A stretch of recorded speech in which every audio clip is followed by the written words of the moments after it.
नमस्कार, capital TV देख रहे हैं आप। मैं हूं आपके साथ पूजा। बड़ी खबर पटना के फुलवारी शरीफ से सामने आ रही है, जहां बड़ा आतंकी खुलासा हुआ है।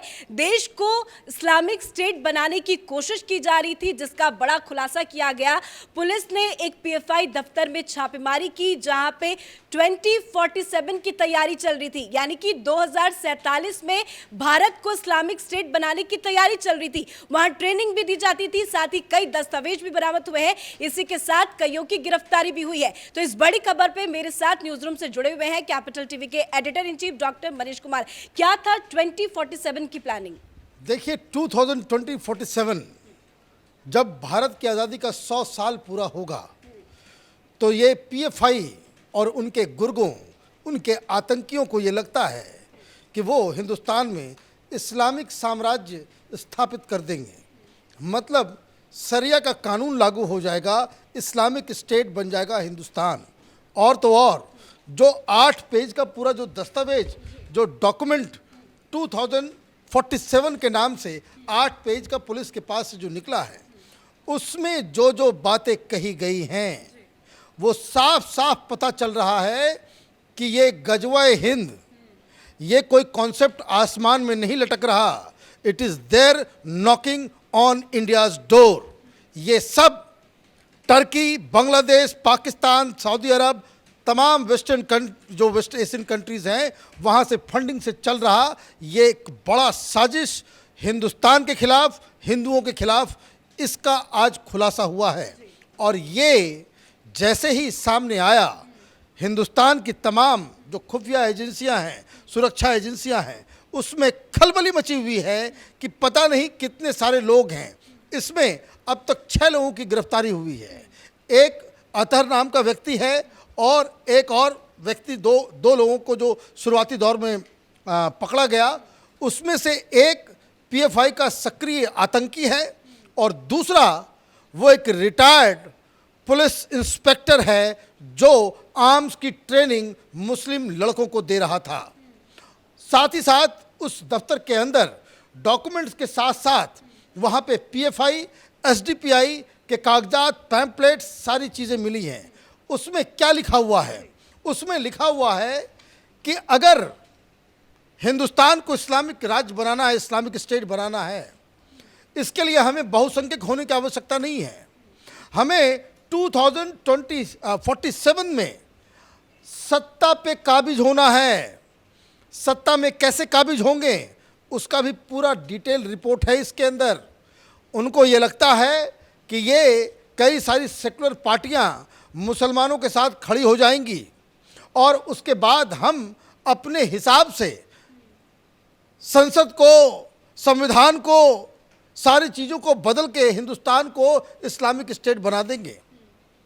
और ये उस दस्तावेज में लिखा हुआ है कि that PFI is very confident. PFI इस बात के लिए मुतमईन है, बहुत ज़्यादा उसको इस बात का विश्वास है कि मुसलमानों का सिर्फ 10% पॉपुलेशन हमारे साथ आ जाए तो कायर हिंदुओं को, आप ध्यान से सुनिए, वर्ड लिखा हुआ है, कायर हिंदुओं को घुटने पे लाकर के खड़ा कर देंगे। मतलब 2.5 करोड़ लोग चाहिए इस देश को तहस नहस करने में, कि जब कभी भी पीएफआई कोई आवाज दे, 2.5 करोड़ लोग दिल्ली में आ जाएं। अब समझिए क्या होगा। 2.5 करोड़ दिल्ली की पॉपुलेशन है और 2.5 करोड़ पीएफआई के लोग अगर आ जाएं दिल्ली में, क्या कर लेंगे आप? हिंदुस्तान की सरकारें ऐसी हैं कि जहां ये गुंडे, बदमाश, टिकैत के वो लाल किले पर चढ़ जाते हैं, वो पुलिस को दौड़ा दौड़ा करके पीटते हैं, इनसे एक छड़ी नहीं चलाई जाती है।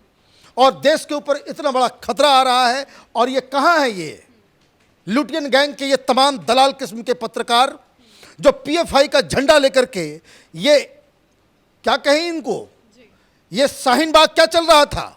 शाहीन बाग पीएफआई चला रहा था। ये हिजाब का केस कौन चला रहा है? ये पीएफआई चला रहा है। देश भर में ये जो बवाल कटा, जब हनुमान जयंती के दौरान ये सारी चीजें हुई, तब कहाँ थे ये लोग? हिजाब वाले में आप देखिए, पीएफआई के पैम्पलेट में एक बात बहुत सही लिखी हुई है कि 10% मुसलमान एक साथ आ जाएं पीएफआई के झंडे के तले, पीएफआई के समर्थन में, तो जो वर्ड इस्तेमाल किया गया है, कायर हिंदुओं को घुटने पर लाया जा सकता है। This is the very right, उसको कह सकते हैं कि एनालिसिस, कि आप इसी के लायक हो। और उसमें यह कहा गया है कि भाई किसी भी, ये धर्म के नाम पे पीएफआई ये बता रहा है कि शरिया कानून को लागू करना ये हमारा धर्म है, ये हमारा दायित्व है, और ये काम नहीं करोगे तो धर्म के खिलाफ तुम काम करोगे। अब ये सारे डॉक्यूमेंट्स, ये सारे लोग पकड़े गए हैं। इसका मुख्य आरोपी अतहर परवेज, जो एक सब इंस्पेक्टर था, जो इंस्पेक्टर था, जो लोगों को ट्रेनिंग दे रहा था, तो ये सारे लोग ये पकड़े गए हैं। अब इसमें क्या कहना है? जी, अब तो गिरफ्तारी की संख्या भी बढ़ सकती है, लेकिन महत्वपूर्ण सवाल ये है कि 2 दिन पहले पीएम मोदी भी पटना में ही थे, तो क्या मोदी की रैली को जोड़ के इसे देखा जा सकता है? देखिए, अब कुछ कहना बेकार है, कुछ कहना ही बेकार है। मोदी के रैली में उन लोगों को उपद्रव करना था, नहीं करना था, भाई बैन क्यों नहीं होता? आप क्या चाहते हो कि देश के गृह मंत्री को बम से उड़ा दिया जाए, तब आप एक्शन में आएंगे? आप क्या चाहते हो कि प्रधानमंत्री मोदी के को बम से उड़ा दिया जाए, उसके बाद आप एक्शन में आओगे? What you are waiting for? PFI के कारनामों से पूरा देश जान रहा है कि क्या हो रहा है। आप इंतजार कर रहे हो किसी हादसे की? वहां प्लानिंग चल रही है देश को बर्बाद करने की। और क्या ये संविधान? देखिए, ये पीएफआई ये शाहीन बाग में तमाशा कर रहा था। ये तमाम लोग, उसमें बहुत सारे हिंदू, इनको बेवकूफ़ों की कमी नहीं है हिंदुस्तान में, संविधान बचाने पहुंच गए थे। और वो क्या पैम्पलेट में लिखा हुआ है कि भाई इस्लामिक स्टेट बना देंगे। कैसे? संविधान में वो अपने हिसाब से अपने लोगों को, आप सरकार में चले जाओ, पार्लियामेंट पे कब्जा कर लो, जब मन चाहो बदल दो। भाई इंदिरा गांधी ने क्या किया था? इंदिरा गांधी ने इमरजेंसी के दौरान क्या किया? संविधान बदल दिया। डेमोक्रेटिक से सेकुलर वर्ड जो है आपने प्रियम्बल में डाल दिया। जितना मन आया कानून को खत्म करने का, आपने कानून खत्म कर दिया। जिसको जोड़ने का मन था आपने जोड़ दिया। तो क्या होता है? सारे विपक्ष को जेल में डाल दीजिए। इंदिरा गांधी ने जो काम किया, सेकुलर वर्ड आपने डाल दिया, सोशलिस्ट वर्ड आपने डाल दिया प्रियम्बल के अंदर में। तो ये वही प्लानिंग है, वही तैयारी है। और यहां आर्म्स की ट्रेनिंग चल रही थी। तो ये अब देखिए, सोए हुए को जगाया जा सकता है, जगे हुए को जगाया नहीं जा सकता। हमारी सरकार ये कुंभकर्ण की नींद में जो है ना सोई हुई है। ये कहने को बाहुबली सरकार है, लेकिन काम करने में, ये बिल्कुल एक्शन लेने में ये पिछड़ जाती है। आपने शाहीन बाग को होने दिया, उसका ये नतीजा है कि अब देश भर में हर जगह, ये पटना में हुआ। मैं बार बार, जो कैपिटल टीवी के दर्शक हैं उनको समझ में आ रहा होगा कि ये बात जब से कन्हैयालाल जी की मौत हुई, उनकी हत्या हुई, उस दिन से मैं कह रहा हूं कि ये स्लीपर सेल्स पीएफआई के हैं। ये उदयपुर में निकलेगा, अमरावती में निकलेगा, पटना में निकलेगा, निजामाबाद में निकलेगा, अलीगढ़ में निकलेगा। ये देश के हर कोने कोने में बैठा हुआ है। आप जो कहते हैं, वैसे खबरें भी रोज सामने आती है कि कहीं पीएफआई का कनेक्शन सामने आता है तो कहीं आतंकी बड़ा खुलासा होता है, लेकिन पीएफआई को बैन क्यों नहीं किया जा रहा? क्यों देरी हो रही है? देखिए, पीएफआई को बैन कैसे करेंगे आप? पीएफआई को बैन करने के लिए आपको कुछ करने की आवश्यकता भी नहीं है। इनके तमाम लोग जो पीएफआई के जो ऑफिस बेरर्स हैं, ये पुराने बैंड ऑर्गेनाइजेशन सिमी के लोग हैं। इनका धंधा ही है आतंक करना, इनका धंधा ही है सब। आपको तो अब देखिए, पीएफआई को बैन नहीं करना, ये इस सरकार की सबसे बड़ी मूर्खता है। कल किसी कोई बड़ी घटना को अंजाम ये पीएफआई दे दे, उसके बाद आप बैन करते हैं, तब तो कोई बात ही नहीं है। मुझे तो लग रहा है कि मोदी सरकार इंतजार कर रही है बॉम्ब ब्लास्ट की, लोगों की जान की। वो जब तक खून बहेगा नहीं, तब तक एक्शन होगा नहीं।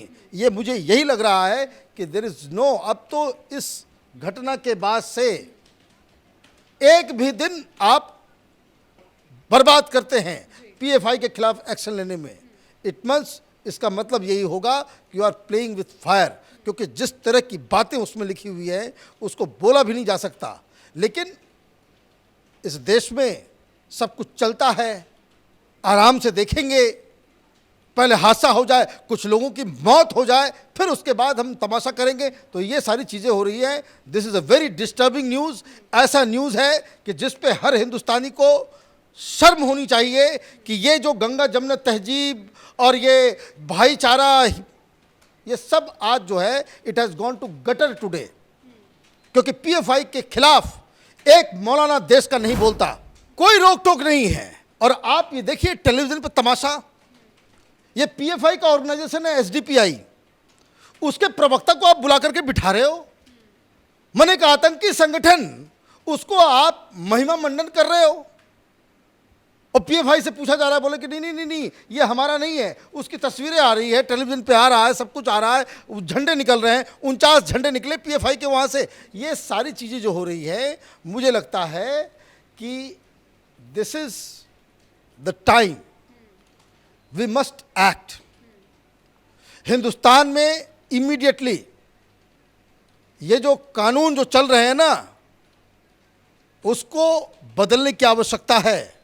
और इस तरह के लोग जो देश को तोड़ने में जुटे हुए हैं, अब देखिए कोई बोलेगा पीएफआई के वोट से ये राहुल गांधी जीतता है, पीएफआई के कनेक्शन की वजह से यहाँ केरला में उनको वोट मिलती है। तो ये सारी चीज़ें, ये कनेक्शन जो है, ये सब एक्सपोज होना चाहिए। ये जो गिरफ्तार हो रहे हैं लोग, इनसे पूछताछ होनी चाहिए, कहाँ कहाँ क्या क्या कनेक्शन है, ये सब पता करना चाहिए। और मैं आपको बता दूं, ये तमाम घटनाएं जो हो रही हैं चारों तरफ, ये सब विदेशी फंडिंग, क्योंकि उस लेटर में ये भी लिखा हुआ है कि एक बार हम खड़े हो जाएंगे, 10% कार हिंदुओं को हम लोग घुटने पे ला के टेक देंगे और यहाँ पे इस्लामिक स्टेट बनाने के लिए आर्मी से लड़ना होगा। और उसके लिए हमें विदेशी अलग अलग देशों, मुस्लिम कंट्रीज से हमें रिश्ता रखना होगा। और उसने ये भी लिखा हुआ है कि हमारे जो रिश्ते पाकिस्तान और टर्की से बहुत नज़दीक हैं, वहाँ से पैसे आप ये देखिए कि फुल फ्लेजेड एक ब्लूप्रिंट तैयार है, एक ब्लूप्रिंट तैयार है। और यहाँ देखिए, यहाँ पे पत्रकारों को देखिए, और ख़ास करके वो बेरोजगार पत्रकारों की जो संख्या है, जिनको लगता है भाई हिंदू मुसलमान हो रहा है, हिंदू मुसलमान हो रहा है, हिंदू मुसलमान हो रहा है। क्यों नहीं होगा, क्यों नहीं होगा? हिंदुस्तान एक बहुत ही खतरनाक मोड़ पे आ गया है। हिंदुस्तान का बंटवारा एक बार हो चुका है, हम उसी राह पे निकल पड़े हैं। और आप देखिएगा कि आगे आने वाले दिनों में ये स्थिति और भी खराब होती जाएगी अगर मोदी सरकार अपनी कुंभकर्णीय निंद्रा से वो जगती नहीं है। तो शुक्रिया अपडेट के लिए। तो आए दिन ऐसी खबरें आती हैं जिसमें पीएफआई कनेक्शन का खुलासा होता है, आए दिन ऐसी आतंकी साजिश का भी खुलासा होता है जिसमें पीएफआई का कनेक्शन सामने आता है। पर आज जो पटना के फुलवारी शरीफ से खबर सामने आई, वो वाकई काफी चौंकाने वाली है, क्योंकि इसमें पूरा ब्लूप्रिंट तैयार बताया जा रहा है। भारत को इस्लामिक स्टेट बनाने की तैयारी चल रही थी। इस बड़ी खबर में मेरे साथ फिलहाल इतना ही। कैमरा पर्सन अशोक के साथ मैं पूजा, कैपिटल टीवी।